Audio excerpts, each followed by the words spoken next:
Deep in the Egyptian desert lies a mysterious structure that has fascinated archaeologists and historians for centuries. Known as the Lost Labyrinth, this massive complex is believed to have been built more than 4,000 years ago by the legendary pharaoh Amenemhet III. But what is the Lost Labyrinth, and what secrets might it hold? According to the Greek historian Herodotus, who visited Egypt in the 5th century BC, the Lost Labyrinth was a massive multi-level structure with over 3,000 rooms and countless winding passages. Herodotus claimed that the labyrinth was so complex that even the builders themselves were said to have gotten lost inside. There I saw 12 palaces regularly disposed, which had communication with each other, interspersed with terraces and arranged around 12 halls. It is hard to believe they are the work of man. The walls are covered with carved figures, and each court is exquisitely built of white marble and surrounded by a colonnade. The labyrinth itself was said to have been located near the pyramid of Amenemhet III. Herodotus also described the labyrinth as a place of great beauty and wonder, filled with elaborate shrines, statues, and intricate carvings. He claimed that it was home to sacred animals such as bulls, cows, and crocodiles, and that there were underground chambers where the remains of the pharaohs and their families were interred. I passed through a large number of the courts and found everywhere marvels upon marvels. 12 great halls, with doors facing each other, 6 to the north and 6 to the south, all of them contiguous, were surrounded by as many corridors which themselves had doors leading from them to one another, and the same with the halls. It is hard to believe they are the work of men. The baffling and intricate passages from room to room and from court to court were an endless wonder to me.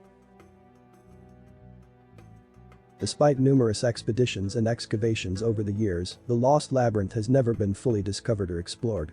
Some researchers believe that the labyrinth may still be buried deep beneath the desert sands, while others speculate that it may have been destroyed or looted over the centuries. An Egyptologist named Flinders Petrie researched this site and believed that he found the foundations of the Lost Labyrinth. However, in 2008 Ben van Kerkwijk used ground-penetrating radar to see beneath the sands and the supposed foundation. What he saw was a massive grid-like structure with the foundation actually representing the roof of the structure. The Egyptian government has refused to acknowledge this study and refused to excavate the site.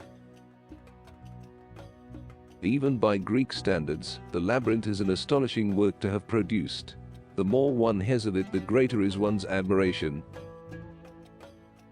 So what might be inside the Lost Labyrinth, and why does it matter? Some researchers believe that the labyrinth may hold clues to ancient Egyptian religious beliefs and practices, as well as insights into the engineering and architectural skills of the time. Others speculate that the labyrinth may have been used for secret rituals or ceremonies, or even as a place of refuge during times of war or political upheaval. Could the labyrinth hold a lost trove of ancient knowledge?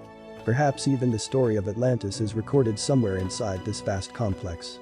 Whatever secrets the Lost Labyrinth may hold, its significance as a cultural and historical treasure cannot be denied.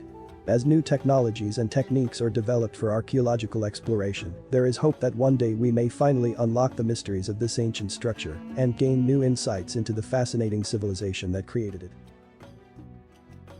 This I have actually seen. A work beyond words. For if one should put together and reckon up all the buildings and all the great works produced by the Hellenes, they would not equal either in labor or expense or grandeur the single rampart of Babylon. So great is its work. Herodotus is known as the father of history and was a Greek historian who lived in the 5th century BC. He is known for his extensive writings on the Greco-Persian Wars and his account of the ancient world, including the customs, traditions, and beliefs of various cultures. While Herodotus is widely recognized for his contribution to the field of history, his credibility as a historian has been questioned over the years. Despite criticisms, Herodotus is still highly regarded as a valuable source of information about the ancient world. He is often cited by other historians, and his work has been influential in shaping our understanding of ancient cultures. Herodotus himself acknowledges that he relies on the accounts of others and acknowledges that there are different versions of events. In fact, he often provides multiple versions of a story and leaves it up to the reader to decide which one to believe. Although in this case Herodotus himself visited the Lost Labyrinth on his trip to Egypt. Thus his remarks on the splendor and grandeur of the structure should not be disregarded. Herodotus even says that he was not allowed in the lower levels of the labyrinth. Could this have to do with hidden or forbidden knowledge, or was it for religious purposes? The mystery of this site is alluring, and maybe someday soon we will finally get to the bottom of it.